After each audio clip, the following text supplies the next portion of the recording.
하나님은 태초에 천지를 창조하시고 아담과 하와 사람을 만드셔서 인류의 첫 번째 제도로 가정을 만드셨습니다. 여러분, 이 가정을 만드신 그것의 근간은 여러분 부부입니다. 부부가 있음으로 인해서 가정이 만들어지게 됩니다. 그래서 성경이 우리에게 가르치는 결혼의 법칙은 1 더하기 1은 2가 아니라 둘이 연합하여 하나가 되는, 즉 1 더하기 1은 1이 되는 법칙을 우리에게 가르쳐 주십니다.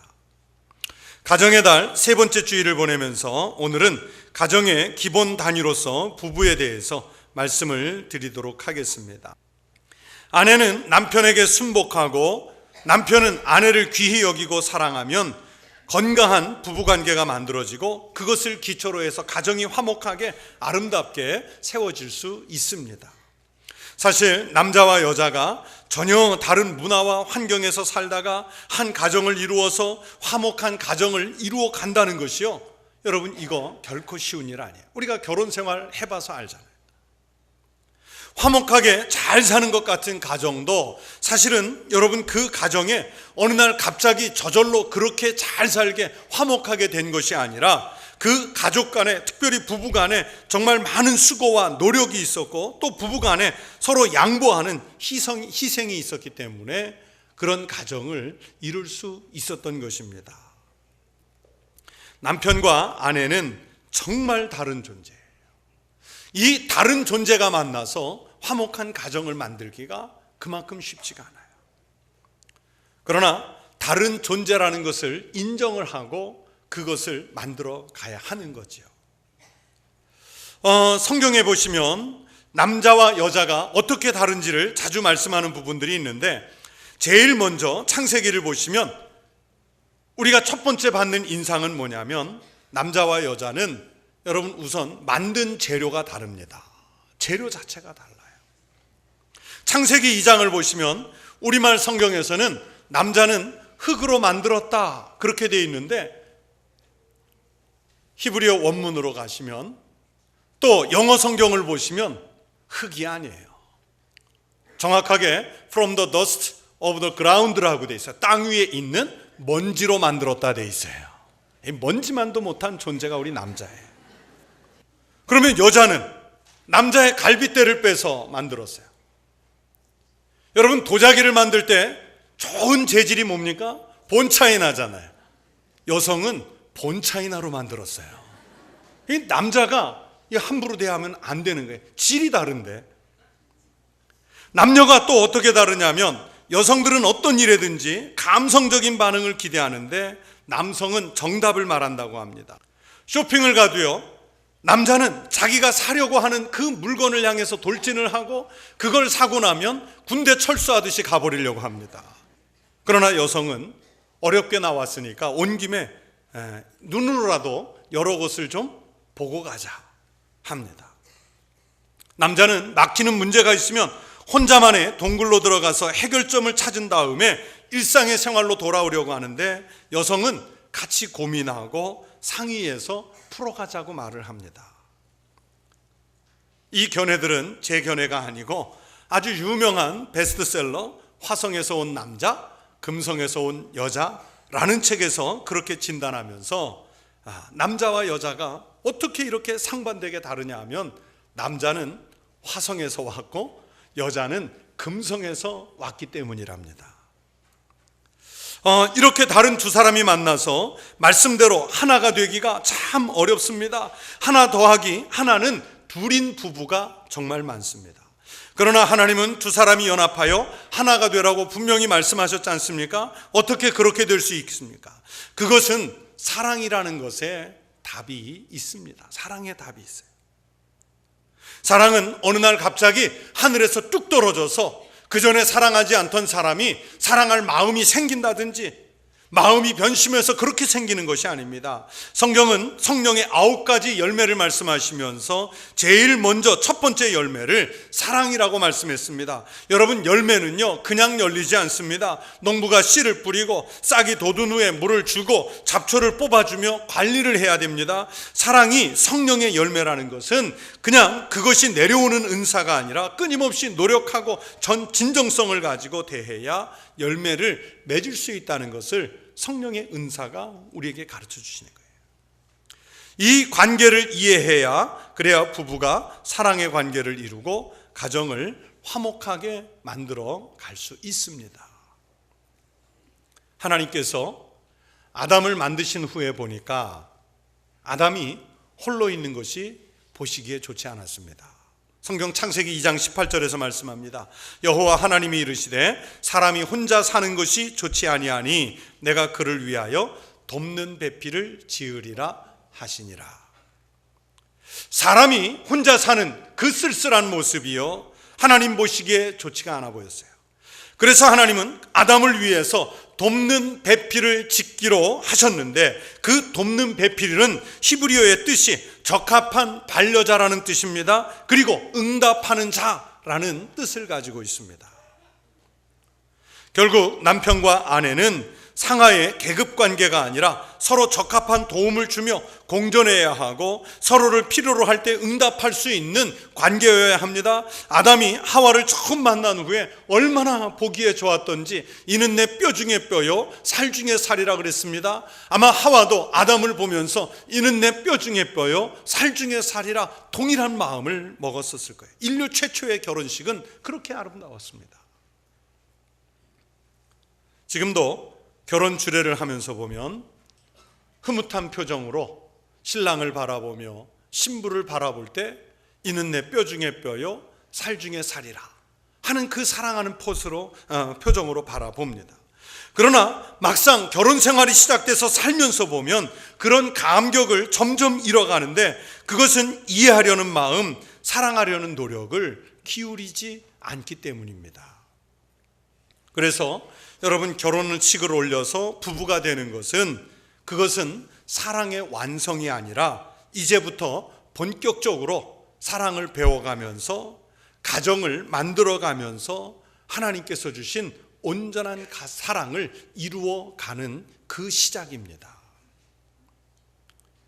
여러분, 남편을 생각하고 아내를 생각하면서 가정의 중심축이 어디에 있는가 생각해 보십시오.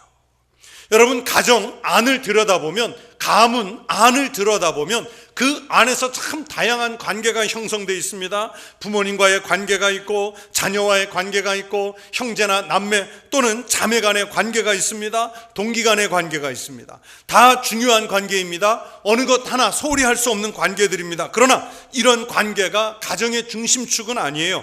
여러분, 성경은 남편과 아내의 관계, 즉 부부가 가장 중요한 관계이고 이것이 가정의 중심축이라고 가르치십니다. 그렇다면 가정을 평안하게 화목하게 만들려면 어디에 제일 많은 힘을 기울여야 하고 어떤 관계를 제일 관심을 두고 회복시켜 가야 되겠습니까? 당연히 부부관계입니다.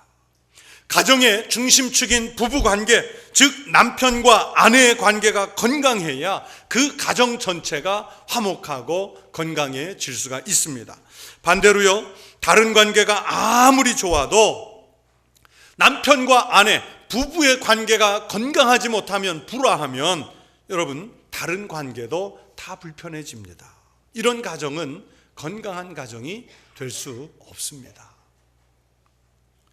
부부관계의 정도에 따라서 자녀들의 문제 발생률이 어떤 차이가 있는지 가르쳐주는 통계가 있습니다. 부부 사이가 좋고 그 좋은 부부 사이와 또 자녀 사이의 관계까지 좋으면 자녀들의 문제 발생률은 5%라고 합니다. 부부관계는 좋은데 부모와 자식 관계가 나쁘면 자녀에게 문제 발생률이 28%로 상승을 합니다. 부부관계가 나쁘고 반면에 부모와 자녀의 관계는 좋으면 문제 발생률은 35%가 됩니다. 제일 마지막으로 부부관계도 나쁘고 부모와 자녀들의 관계까지 나쁘면 문제 발생률은 무려 90%로 급상승을 한다고 합니다. 여러분, 이 통계가 얘기해 주는 게 뭡니까? 결국 우리 자녀가 혹시 문제를 갖고 있다면 우리는 보통 부모들이 말하기를 우리 아이가 학교에 가서 좋지 않은 친구들을 사귀어서 그렇다, 우리 아이의 자라는 환경이 시대가 좋지 않아서 그렇다 하면서 다른 외부적 환경을 얘기하는데, 아니에요. 여러분, 자녀가 문제가 되는 것은 바로 내 부부의 문제 때문이지 자녀가 친구를 잘못 사귀어서 그 자녀의 환경이 나빠서 그게 아니에요. 우리 가정이 건강한 가정, 화목한 가정이 되려면 그래서 부부관계가 제일 먼저 중요하게 회복이 되어야 합니다. 부부가 서로 사랑으로 성숙해지는 가정이 되려고 정말 갖은 노력을 기울여야 합니다. 서로 그렇게 희생하려는 마음이 있어야 한다는 말씀입니다. 오늘 우리가 읽은 이 성경 하나님의 말씀은 어떻게 하면 부부간의 갈등을 극복하고 정말 아름다운 사랑의 관계를 만들어 갈 수 있을까 하는 하나님의 방법을 우리들에게 가르쳐 주시고 있습니다. 먼저 하나님께서 아내들에게 주시는 말씀입니다. 1절을 보시기 바랍니다. 아내들아, 이와 같이 자기 남편에게 순종하라. 이는 혹 말씀을 순종하지 않는 자라도 말로 말미암지 않고 그 아내의 행실로 말미암아 구원을 받게 하려 함이니. 성경은 아내는 남편에게 순종해야 한다고 가르치십니다. 여인들의 입장에서는 조금 불편한 말씀일 수도 있어요. 시대에 잘 맞지 않는 말씀처럼 들리기도 합니다. 그러나 하나님께서 성경에서 이렇게 말씀하실 때는 분명히 하나님의 뜻이 있을 거예요. 여러분, 이 말씀은 성경이 기록될 당시에 봉건적인 문화를 반영해서 주신 말씀이 아닙니다. 인간을 만드신 하나님께서 우리들의 심리 구조에 따라서 주신 말씀이라는 깨달음이 있어야 합니다. 앞에서 잠깐 말씀드렸던 것처럼 남자와 여자는 모든 면에서 정말 다른 존재입니다. 여러분, 오늘날 이혼하는 사람들의 과반수가 넘게 그 이혼하는 사유, 첫 번째 이유가 성격 차이라고 합니다. 그런데 이것은 성격 차이가 아니고 남녀의 차이입니다. 여러분, 성격이 어떻게 똑같을 수 있겠습니까? 살아온 배경이 다르고 삶의 질이 다르고 그 사람이 가지고 있는 유전 구조가 다른데 어떻게 사람이 성격이 똑같을 수 있겠어요? 다른 게, 여러분, 성격이 차이 나는 게 당연한 거죠. 그런데 그 남녀의 차이를 극복하지 못할 때 부부관계가 훼손이 됩니다. 심리학에서 인간의 사고방법에서 남자들은 길고 직선적이고, 그러면서 남자들은 두뇌도 부분적으로 사용하기 때문에 한 번에 두 가지를 못하고, 그리고 좁고 깊다고 합니다. 여자들의 기대하고 달리 남자들은 반응을 해도 소극적으로 반응을 합니다. 앉아서 대화를 해도 문제 해결에 관심이 많고 대화를 시작하면 결론을 내리기를 좋아합니다. 사업이나 정치에 대해서 토론하기를 좋아하고 감정 표현을 억제하는 것이 남자들은 미덕이라고 생각합니다. 특별히 여러분의 남편인 남성들의 관심은 힘에 있습니다. 육체적인 힘 또는 사회 권력의 힘, 정치적인 힘, 이런 힘에 관심이 있습니다. 서로 경쟁하면서 높은 자리에 오르고 싶어 합니다. 왕대접을 받고 싶어 합니다. 그런데 밖에서는 그것을 다 이룰 수가 없고, 또 내가 올라간다고 할지라도 나보다 더 높은 사람이 아직 있고 나는 그 밑에 있는 경우가 많기 때문에 집에서만이라도 높아지고 싶어 하는 심리가 있습니다. 이런 속성을 가지고 있는 남편에게 아내가 명령을 내려봐야 듣지를 않습니다. 별로 소득이 없습니다. 그래서 하나님은 이런 속성을 깨우쳐 주셔서 아내들에게, 남편에게 순종하라고 말씀하시는 거예요. 이게 지혜입니다. 또 오늘 본문에서 남편들에게는 이렇게 말씀하십니다. 여러분, 7절 말씀을 보세요. 남편들아, 이와 같이 지식을 따라 너희 아내와 동거하고 그를 더 연약한 그릇이요 또 생명의 은혜를 함께 이어받을 자로 알아. 귀히 여기라. 이는 너희 기도가 막히지 아니하게 하려 함이라. 여러분, 이 짧은 말씀에서 성경이 여러 가지를 말씀합니다. 지식을 따르라, 아내와 동거하라, 아내는 연약한 그릇이다, 생명의 은혜를 함께 받을 사람이다, 기도가 막히지 않게 하라 하는 이런 여러 가지 말씀들, 주문들이 이 본문 말씀에 들어가 있습니다. 여러분, 이 여러 가지의 말씀들 중에 제일 귀하고 중요한 말씀이 무엇이겠습니까? 바로 귀히 여기라는 말씀입니다. 이런 말씀에 대해서 사도 바울은 에베소서 5장 25절에서 이리 말씀하셨습니다. 남편들아, 아내 사랑하기를 그리스도께서 교회를 사랑하시고 그 교회를 위하여 자신을 주심과 같이 하라 그랬어요. 여러분, 우리 주님 예수 그리스도께서 교회를 얼마나 귀히 여기셨으면, 하나님의 백성들을 얼마나 귀하게 여기셨으면 자신의 모든 것, 생명을 들여서 우리를 사랑하실 만큼 귀하게 여겨주셨잖아요. 남편들에게 그리스도께서 교회를, 하나님의 백성을 귀히 여기심같이 자신의 아내들을 그렇게 귀하게 여기라는 거예요. 성경에 이런 말씀들을 종합해보면 남편은 자기 아내를 정말 귀하게 여겨야 합니다. 세상의 그 어떤 보배보다 귀하게 여겨야 합니다. 가치를 매길 수 없는 존재로 알아야 합니다. 나보다 힘이 약하다고 해서 함부로 하거나 억압하거나 경솔하게 대해서는 안 됩니다. 진심으로 귀하게 사랑을 해야 합니다. 이 말씀을 듣고 있으니까 다른 날은 몰라도 오늘 남편 꼭 데리고 올 걸. 여러분, 정말 그래요. 남편이 아내를 귀하게 여기지 않으면 여러분 언제까지 득세할 것 같습니까? 아내에게 버림받는 날이 옵니다. 여러분, 공자가 이혼을 했던 것을 아십니까? 어짐, 의, 예, 그렇게 강조해서 가르친 공자가 이혼을 했는데, 조금 더 정확하게 표현하면 아내에게 버림을 받은 거예요. 왜 그랬는지. 공자가 여자를 경멸하는 말을 한 적이 있습니다. 소인들과 여자들과는 함께 지내기가 어렵다. 가까이 하면 버릇없이 행동하고 멀리하면 원망한다 그랬어요. 그런데 사실은 말은 자기가 그렇게 했는데 공자라고 하는 이 위인 자체가 같이 살기가 만만치 않은 남자였고 또 까탈스러운 남편이었습니다. 참 별난 데가 많았다고 그래. 잘 안 알려진 부분인데 그 옛날에는 아내가 가족들의 옷을 다 일일이 지어서 입혔잖아요. 여러분, 공자는요 키가 195cm였어요. 그래서 별명이 꺽다리였어요. 그런데 이 공자가 아내에게 자기 옷을 만들어 달라고 할 때 일하기 편하게 오른쪽 소매는 왼손보다 짧게 만들어 달라고 그랬어요. 여러분, 옷을 누가 그렇게 만듭니까? 그리고 키가 2m 가까이 큰 이 남편이 잠옷은 그 전체 길이, 기장을 반은 더 길게 해달라고 그랬어요. 그러니까 잠옷을 거의 3m 되게 만들어 달라는 거예요.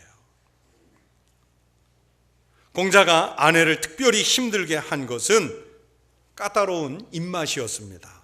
아내는 도대체 내 남편 공자가 어딜 봐서 위대하다는 건지 이해할 수가 없었습니다.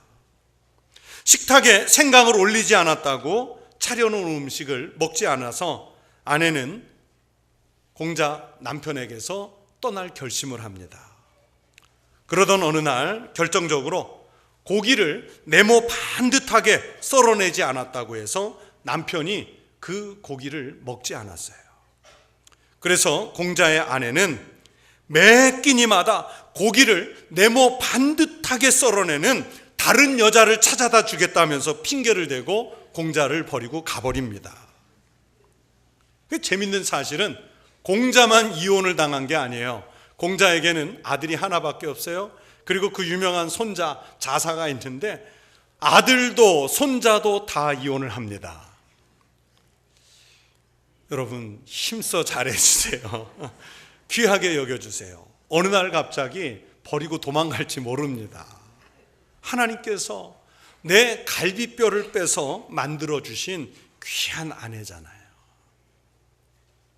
오늘 성경 말씀도 마찬가지로 하나님께서 여성들의 속성을 잘 아시고 남편들에게 어떻게 아내를 대해야 하는지 말씀하신 겁니다. 남편 여러분, 또 앞으로 남편이 될 젊은이 여러분, 여자라는 존재에 대해서 이렇게들 분석합니다. 생각하는 면에서 여성은 남자와 달리 두뇌 전체를 사용하기 때문에 여성은 상황을 볼 때 전체적인 면에서 보고 원형적으로 보고 광범위하게 봅니다. 그래서 남성보다 여성이 예지 능력과 판단 능력이 훨씬 뛰어나요. 아내들이 대충 남편의 표정만 보고도 정확하게 감을 잡고 말하는, 그래서 우리가 가끔 귀신같이 한다고 그러잖아요. 깜짝 놀랍니다. 그 능력이 거기에서 오는 거예요. 여성은요, 눈으로는 텔레비전을 보면서 손으로는 다른 일을 하면서 그러면서 좌우에 앉은 남편과 아이와는 각각 다른 주제로 얘기할 수 있는 멀티 기능을 갖고 있습니다. 남자는 하나밖에 못해요. 작은 일에도 크게 반응하고 감성적으로 반응합니다. 대화를 해도 결론을 내리려고 하기보다는 과정을 설명하는 일에 관심이 많고 사소한 내용이라도 사근사근 얘기하는 것을 좋아한다고 그래요. 아내가 하는 일에 마음으로 지지해 주기를 기대하고 있습니다. 제가 오늘 설교 말씀을 준비하다가 물음을 친 부분이 7절에 지식을 따라 하는 말씀입니다.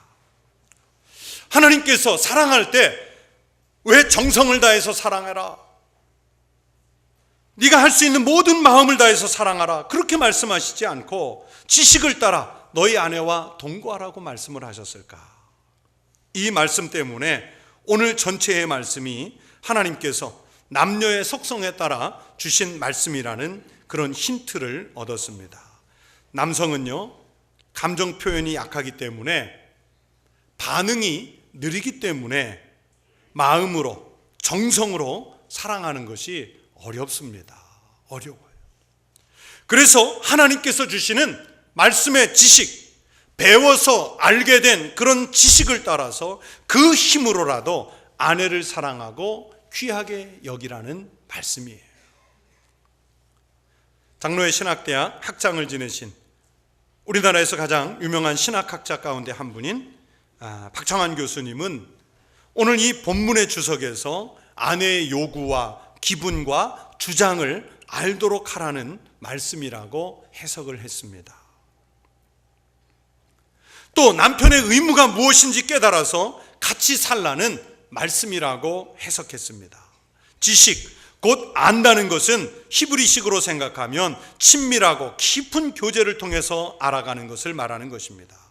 여성이 감성의 힘으로 사랑한다면 여러분, 남성은 지식으로 깨달아 알아서라도 아내를 사랑하고 귀히 여기도록 노력을 해야 합니다. 이런 속성을 따라서 하나님은 남편들에게 아내를 귀히 여기고 사랑하라고 오늘 말씀하신 거예요. 사랑하는 성도 여러분, 우리 모든 가정은, 특별히 하나님의 백성들이 모인 그 가정은 하나님께서 섭리에 따라서 세워주신 줄로 믿습니다. 내 아내를 만난 것도, 내 남편을 만난 것도, 그 사이에 우리의 자녀들을 주신 것도 하나님께서 은혜와 섭리로 세워주신 것인 줄로 믿습니다. 하나님께서 짝지어 주신 거예요. 그래서 그 믿음을 가지고 서로 사랑하고 서로 세워주고 서로 채워주고 서로 존경하면서 건강한 부부관계를 이루도록 신앙적인 노력을 기울여 가시기를 바랍니다.